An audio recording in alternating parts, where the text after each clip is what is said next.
On s'est dit, la seule solution, c'est de ramener le bateau au moteur. Donc on a tout rangé, il faut vérifier qu'il n'y ait pas de cordage sous le bateau. Ça, c'est toujours le risque, quelque chose qu'on n'a pas vu. Enfin, Parce que c'est arrivé. C'est pas un bateau à moteur, donc c'est un bateau qui va pas très vite au moteur. Quand on partait sur une course à la journée, on avait pris 40 litres un peu moins de 40 litres de gasoil pour alléger un peu le bateau.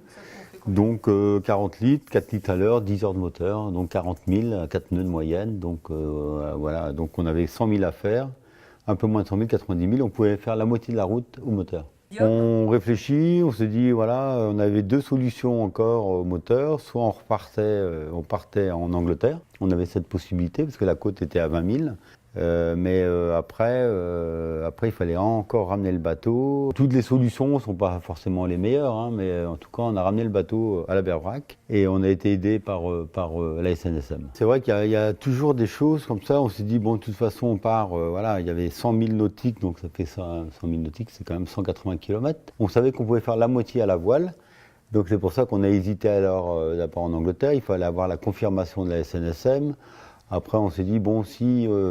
parce qu'on est quand même dans la Manche, on n'est quand même pas au plein milieu de l'Atlantique, on est dans la Manche où il y a plus de 200 cargos à l'heure. On sait qu'on va traverser les cargos, qu'en tombant le mât, on n'a plus de feu de route, on n'a plus d'AIS, c'est-à-dire de repérage par les autres bateaux qui étaient dans le mât. Donc le seul moyen, c'est la petite antenne qui est à l'arrière qui s'appelle l'Active Echo, qui permet d'envoyer des signaux au cargo. Et on n'avait pas non plus, vu que tout est par terre, on n'a pas non plus le radar. Donc on n'avait plus de radar, plus d'AIS. On a eu la chance, c'est qu'il faisait un temps d'été en Manche, il y avait le vent, on savait que le vent, c'est pour ça qu'on a pris aussi cette décision de ramener le bateau, on savait que avec les fichiers météo, que le vent allait descendre jusqu'à 3 nœuds de vent en fin de journée. Donc on savait qu'on allait être vu toute la journée par les cargos, bon, on n'a pas pris trop de risques. Avec la vedette SNSM, on s'est vu au dernier moment. Nous, on regardait un peu aux jumelles et puis voilà, une fois qu'on a vu une forme, on a appelé en VHF. Voilà, on les a vus arriver par notre gauche et ils ont fait une belle manœuvre avec une touline, un lance-amarre ça s'appelle, c'est une touline. Ils nous avaient dit, tiens, voilà, il faut amarrer le bateau comme ça. Nous, on était prêts, il n'y avait plus qu'un nœud de chaise à faire. Et on est tout de suite parti pratiquement dans les 3 minutes en remorque, quoi. Donc ça a été très, très rapide. Puis il faut faire attention parce qu'à l'avant on a un bout dehors pour les spies, donc il ne fallait pas le casser.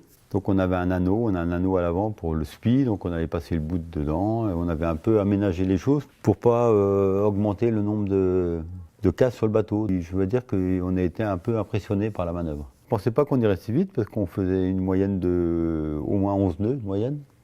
Donc la vedette nous tractait en 11 nœuds 5 avec une remorque qu'on a allongée un petit peu au bout de 5-10 minutes parce qu'on a vu qu'il y avait un peu de choc comme il y a toujours de la houle sur la mer.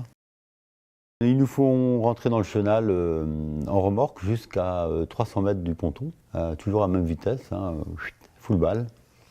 Et puis voilà, après ils nous larguent et puis on profite de nos derniers litres de gasoil parce qu'on a été, il devait nous rester de quoi faire 1 heure de moteur, à peine.